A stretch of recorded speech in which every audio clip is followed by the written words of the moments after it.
This is Maggie with Music Mastery, and today, as a part of our Percussion Fundamentals video series, I'm going to be showing you how to produce a sound on the snare drum and the 4 different types of strokes we use.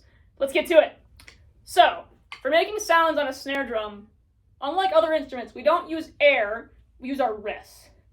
So the most fundamental way to explain this is to think about knocking on a door.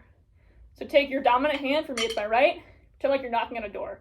I always say you're not pounding, you're not like we're in a fight, door knock. It's a quiet knock, a gentle knock, very polite. So practice this a little bit. Now move it from the door like you're playing on a drum. You want your palm facing the ground like we talked about in our setup and stick holding video. Now grab your drumsticks, set your fulcrum. If you want to review how to hold a drumstick, check out our fundamental series for percussion. Now set up your pizza slice. You're on the drum. Now with the sticks in your hands, bring them up a little bit. I call this high playing position. Now, with both hands, make a door knocking motion with your wrist and hit the drum.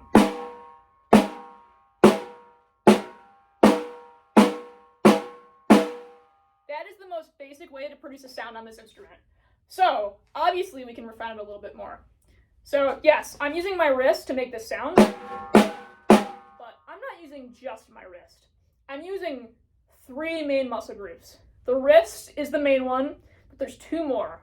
I'm using my wrist, plus my arm, and my fingers. So let's talk about that. The best way to think about it is this.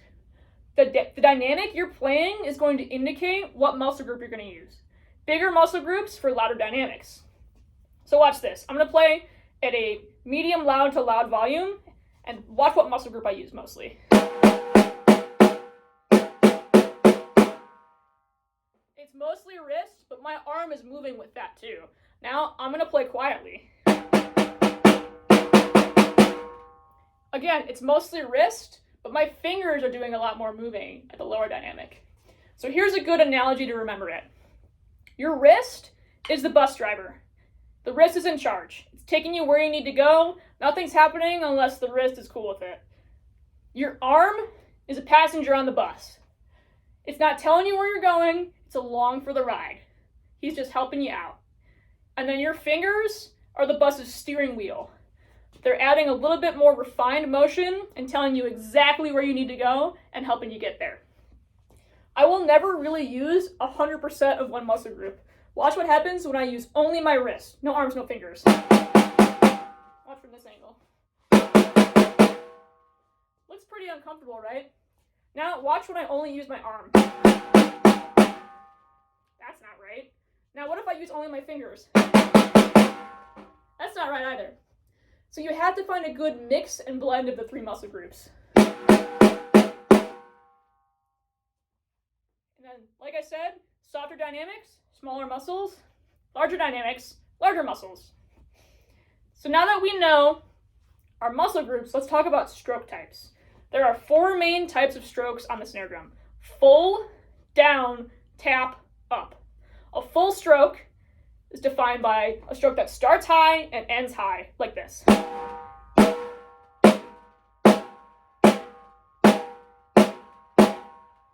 starting in a high position, I'm ending in a high position. A downstroke is going to start high and end low. Reset.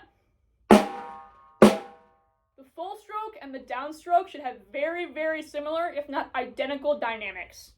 So we did full, we did down. Now we're down low, so we're going to use what's called a tap stroke, which starts low and ends low.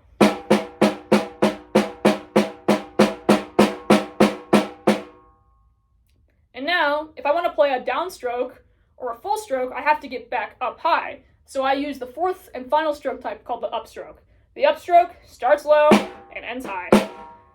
Reset. The upstroke is the most difficult because it's really easy to lift the upstroke before you play. Like, watch this. Compared to this. You see how the second time I just dropped the stick and lifted it after it contacted the head? That's the right way to do an upstroke. So in slow motion, I'm going to play 4 full strokes, 4 down strokes, 4 tap strokes, and 4 up strokes. Watch this. I'm gonna go down, reset, gonna tap, and then 4 upstrokes. Reset. Yeah, now let's cut that in half. I'm gonna play 2 of each.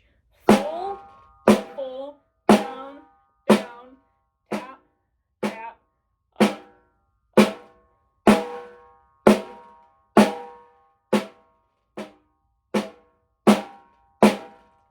Now, I'm just gonna play 1 of each. Oops.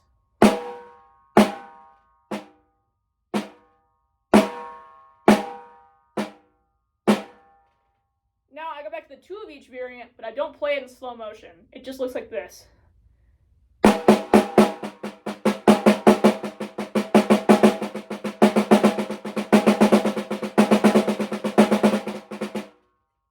you notice something, I am not changing my volume by adding force or velocity to what I'm playing.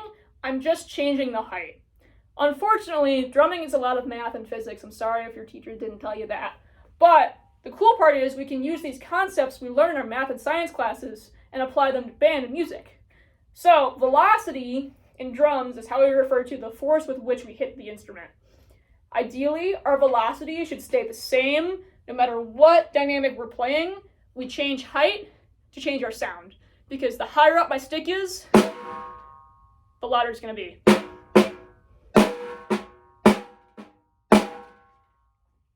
And that is your basic crash course on stroke types and dynamics for snare drum. So if we review, there are 3 main muscle groups that create sounds on snare drum: wrist, arm, and fingers. Your wrist is in charge, your arm's along for the ride, and your fingers are adding a little bit more dexterity and control. Within those 3, we have 4 stroke types to produce sounds: full strokes, downstrokes, tap strokes, and upstrokes. And those 4 stroke types combined with those 3 muscle groups create a huge range of dynamics and techniques we use for the snare drum. If you're interested in learning more, be sure to check out MusicMastery.band and consult our Percussion Fundamentals series. If you have friends who aren't percussionists, have them check out our other instrument fundamentals series so we can all get better. Awesome. Happy practicing!